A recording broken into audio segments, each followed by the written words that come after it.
Brasil 24 horas. O ex-presidente da República, agindo diretamente ou com auxílio dos demais corréus, estava ciente de todas as ações engendradas pelos demais integrantes da organização, anuindo a cada passo ou tomando a frente nas ações necessárias para conclamar a população para atos concretos.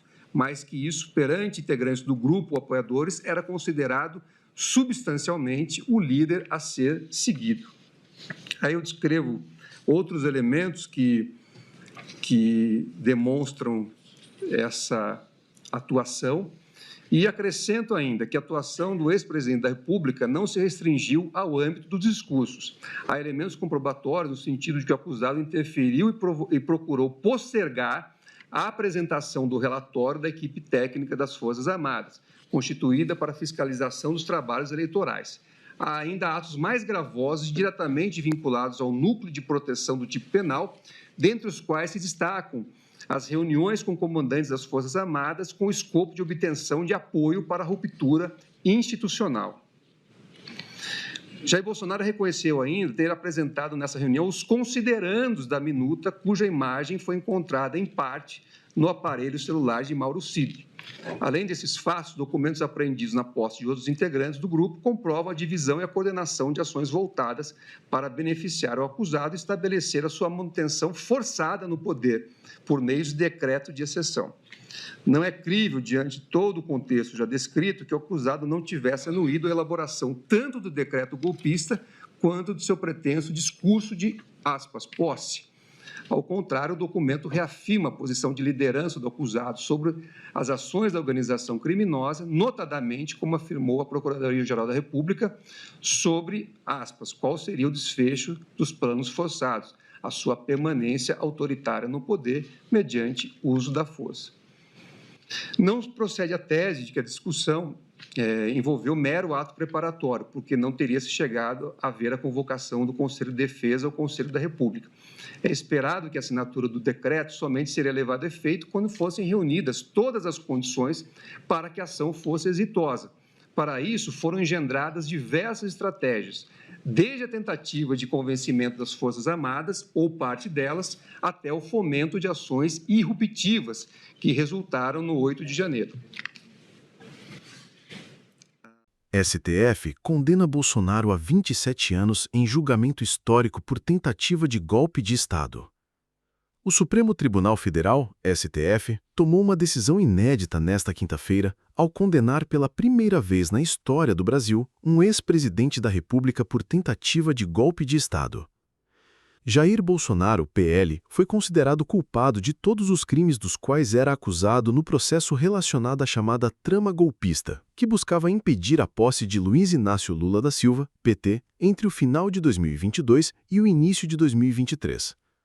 A primeira turma do STF, composta pelos ministros Alexandre de Moraes, relator, Flávio Dino, Luiz Fux, Carmen Lúcia e Cristiano Zanin, presidente do colegiado, decidiu por 4-1 pela condenação de Bolsonaro.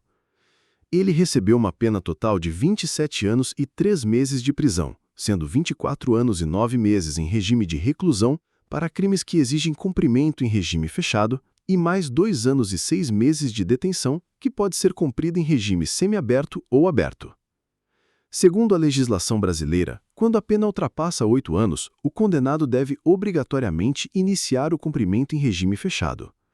Isso significa que, esgotados os recursos ainda possíveis no próprio Supremo, Bolsonaro poderá ser preso. Crimes reconhecidos pelo STF.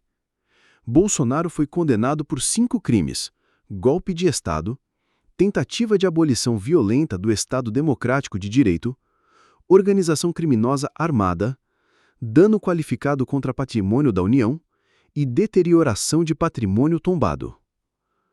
Essas acusações foram formuladas pela Procuradoria-Geral da República, PGR, que apontou Bolsonaro como líder de um núcleo formado por ex-ministros, militares e aliados políticos.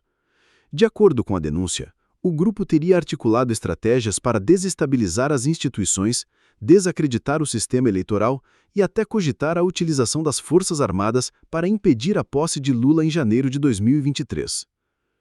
Outros condenados. Além de Bolsonaro, outros 7 réus foram julgados no mesmo processo e considerados culpados, compondo o que a PGR chamou de núcleo central da trama golpista. As penas foram as seguintes: Alexandre Ramagem, ex-diretor da ABIN e atual deputado federal, condenado a 16 anos, 1 mês e 15 dias de prisão. O STF também determinou a perda de seu mandato parlamentar. Almir Garnier, ex-comandante da Marinha, condenado a 24 anos de prisão.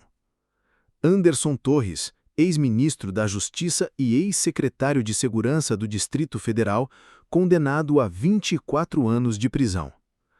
Augusto Heleno, ex-ministro do Gabinete de Segurança Institucional, condenado a 21 anos, sendo 18 anos e 11 meses em regime fechado e 2 anos e 1 mês em regime semiaberto.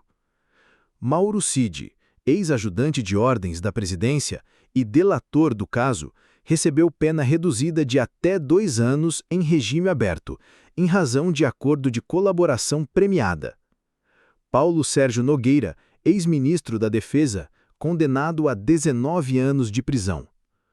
Walter Braga Neto, ex-ministro da Casa Civil e candidato a vice de Bolsonaro em 2022, condenado a 26 anos, sendo 24 em regime fechado e 2 em regime semiaberto. Impactos políticos e jurídicos. Com a condenação, Bolsonaro fica inelegível por 8 anos após o cumprimento da pena, com base na lei da ficha limpa. Isso significa que, mesmo que venha a ser solto antes de concluir a pena total, ele ainda não poderá disputar cargos públicos nesse período. Apesar da gravidade da decisão, ainda não há prisão imediata. Isso porque a defesa de Bolsonaro e dos demais condenados pode apresentar embargos e recursos internos no próprio STF. Somente após a análise desses recursos o cumprimento efetivo das penas será determinado. Especialistas destacam o peso histórico da decisão. Pela primeira vez, um ex-presidente foi responsabilizado por tentar desestabilizar as instituições democráticas do país. O julgamento também reforça o papel do Supremo como guardião da Constituição, especialmente em um contexto de ataques às instituições e à ordem democrática. O julgamento. A votação foi conduzida na primeira turma do STF, que reúne 5 ministros. O relator, Alexandre de Moraes, defendeu a condenação integral de Bolsonaro e dos demais acusados, afirmando que havia provas robustas da tentativa de golpe e da formação de uma organização criminosa. Ele foi acompanhado por Flávio Dino, Luiz Fux e Carmen Lúcia. O ministro Cristiano Zanin foi o único a divergir parcialmente em alguns pontos, mas ainda reconheceu a culpa em parte das acusações. A decisão repercutiu fortemente no meio político. Para aliados do governo Lula, a condenação simboliza a vitória das instituições contra ameaças golpistas. Já entre apoiadores de Bolsonaro, a leitura é de perseguição política e judicial, discurso que deve continuar a mobilizar a base mais fiel do ex-presidente. Conclusão. O julgamento da trama golpista representa um marco no sistema democrático brasileiro. Ao condenar Bolsonaro e seus principais aliados a longas penas de prisão, o Supremo sinaliza que tentativas de ruptura institucional não serão toleradas. Ainda que os recursos possam adiar a execução imediata das sentenças, a inelegibilidade e a gravidade das penas impõem ao ex-presidente o maior revés de sua carreira política.